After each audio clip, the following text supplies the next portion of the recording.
enlisting with a college degree, I'd be like, man, I don't know what y'all thinking, man. I decided to ship out without consulting my doctor. All right, folks, we got a good one today, man. We're going to talk to a young man that went to SEAL training back in 09, actually didn't make it. Okay, there's some things you can lie about and there's some things you can't. I will put thyroid at the top of the list along with heart conditions that are got you blacking out. You know, may even put asthma on that list if you can't get it controlled. Some stuff like that. But hey, man, this is a good one. Enjoy it. Thank Andrew for coming on here, man. As always, hit the like and subscribe button. Go out and check the masterclass at jakezweig.com. It's banging, man. We getting people ready. So we just got another kid through pool comp the other day, man. Life is good. So what class were you in? I was 280, and this was back in 2009. And I knew I had a thyroid condition, and I told the recruiter about it, but he just said, just sweep it under the rug. You'll be fine.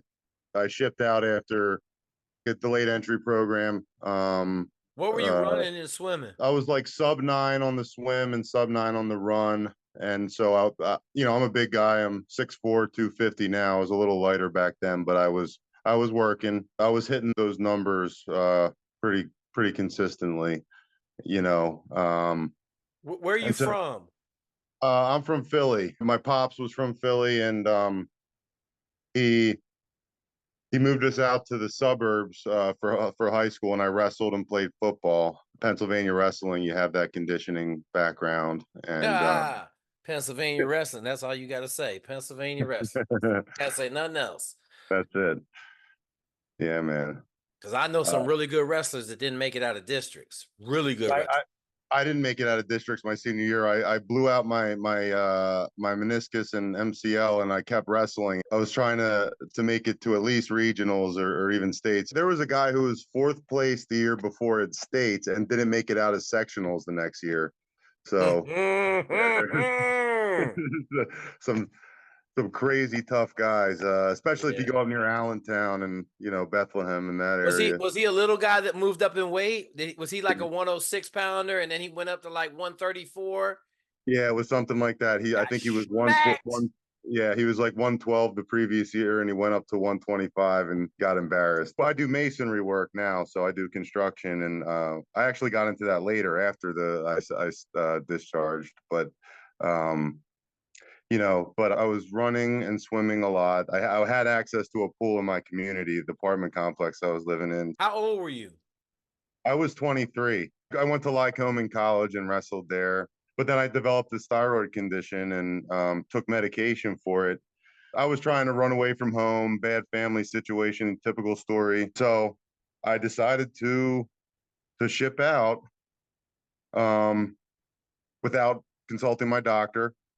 And I was good. I went to Great Lakes and I was running in the front of the pack, for the first 3 weeks. And then all of a sudden, after stopping my medication for about 3 weeks, it hit me like a ton of bricks. I started, just feeling weak and malaise, and pushed through and did what I could. But then we go across the street when Bud's Prep was in Great Lakes, and then they took notice. I looked kind of puffed up and, dark circles under the eyes. And so you didn't try to sneak the medicine in? Like you weren't? The OIC put me on LLD, and he's like, I could see your strength, and we want to give you a chance, but we're gonna. So I went to the VA.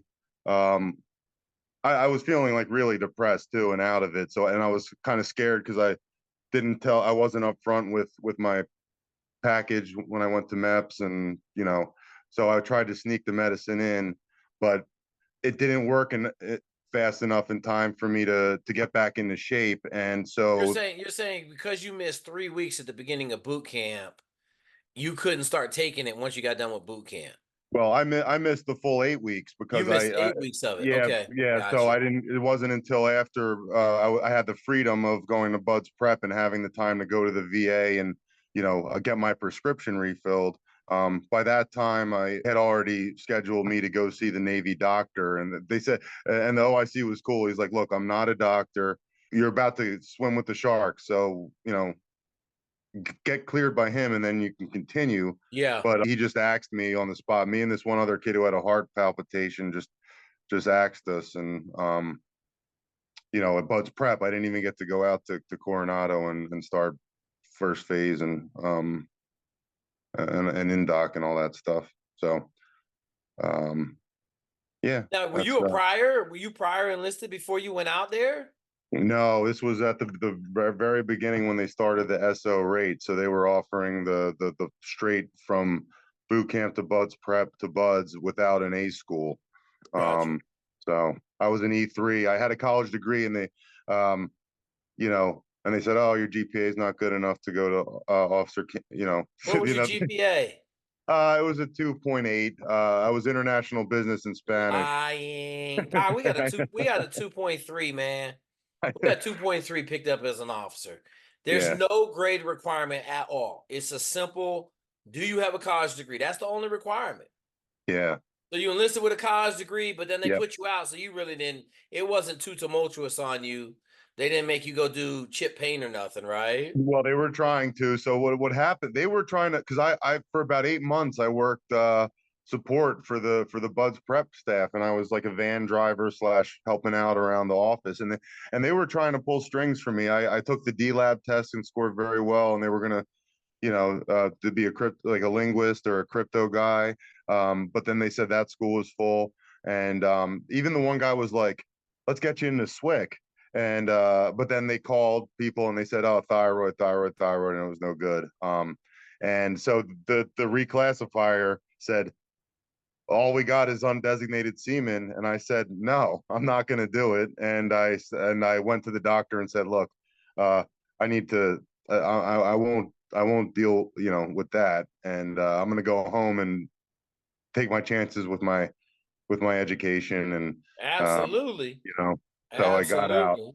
I got out with the honorable, but an RE4. So I wasn't able to re-enlist or join up again. So let me ask you this, Andrew. Knowing what Cool. you know now, would you have still enlisted? I mean, you were in '09, so like I tell everybody, I love the enlisted deal, right? Like Yeah. dumb shit. I was enlisted for almost a year at prep school. Like I don't have anything down on it being enlisted. I just if you got a college degree, man, but you were in Yeah. '09, so they were still getting it for another 10 years after Yeah. like you would have Oh had a yeah. 10 years of war. So it didn't like I told everybody back then I didn't care if you enlisted. I didn't care. Like, because Yeah. you're gonna go get it, cut it, and it doesn't matter. Like, but now at peacetime, like enlisting with a college degree, I'd be like, man, I don't know what y'all thinking, man. I Yeah. don't know what y'all are thinking. Yeah, it was a different time back then, and which I'm sure 10 years before us they would say the same thing. It was I could remember from basic training in my division alone, there were probably I want to say 50% of the guys had a college degree. There was a lawyer. I was 23 at the time. This dude was 30 years old and was a lawyer who left his law firm to enlist to be a SEAL. And so it was common, and there were even some I don't want to say Ivy League, but top level school like D1 type guys from very very well respected programs that were enlisting. Absolutely. So, yeah, Because the war was rolling at that point, yeah, right? Like you knew what you was getting into then. yeah, So all right, brother. Well, shoot, man, I appreciate you coming on here and talking about your story real quick. And you got any advice for the young dudes about, like there's some shit you can lie about, but like I had asthma real bad, right? yeah, I'm either gonna make it or I'm not, but I kept an inhaler around the corner. yeah. I There's some shit like thyroid or heart condition. Well, I found out many years later that I actually have Hashimoto's thyroiditis, so it's even worse. My thyroid was completely destroyed by antibodies, so I have to take the medication, or else I'll fade away in the night, in the middle of the night. Got you. If I stop for like 4 or 6 weeks, it'll be bad. And what I would say to the young guys is, first of all, recovering addict, make sure you get that stuff under control, because the drinking, the drugging that I was doing when I was younger, I'm just now, you know, making amends for all that stuff. And don't get me wrong, it is the military, and we used to party, and it's all good. But if you have the ability to recognize that you have a problem, like I did, then you got to nip it in the bud, and also go for the right reason. If you're not a killer, it's going to be a tough road to learn how to become one on the fly. And Let me ask you this, Andrew. Did like coming out of Lycoming college wrestling was I know you were just in boot camp, but even though you weren't on your thyroid medicine, was any of it even could like you didn't care about any of it physically? no, Physically, you were just like, I'm at a party right now, correct? even when I was messed up, it was easy. Yeah. I got out of shape big time in boot camp. I was in much better shape before I shipped out when I was in the late entry program for sure. How long after wrestling season were you headed to the Navy? I graduated in 2007. I was working an office job that I hated. I left that, did some temp work, tried to get into the carpenters union, but they didn't pick me up. So it was after another year. It was '08. I was going through all these jobs that I wasn't happy with. And then that's when I made the decision like, okay, you know what? The union didn't pick me up. I don't like the office work. The other thing is, I went to wrestling camp at the Naval Academy after my junior year, and they brought in a SEAL to talk to us. And I was like, "Whoa, that's so cool." So the seed was planted, and then that's the time where I said, "Hey, I want to give this a shot." Got you. Got you. All right, brother. We'll keep kicking ass in Philly, man. Yep. I appreciate you coming on, just talking about kind of your journey and kind of the craziness. I'm gonna have 1,000 people hit me up and say you're the college wrestler that didn't make it. I'm gonna be like, yeah, there's always a Okay. couple of them. So Yeah. I try to make up for it with a chip on my shoulder by doing the other stuff and staying slinging in shape. bricks and sure. That's it. The Jerry Rice Yep. motto for success: sling bricks, brother. That's it. That's it. Hey, I appreciate your time, brother. Thank you so much for having me. Absolutely, Andrew. Do your thing.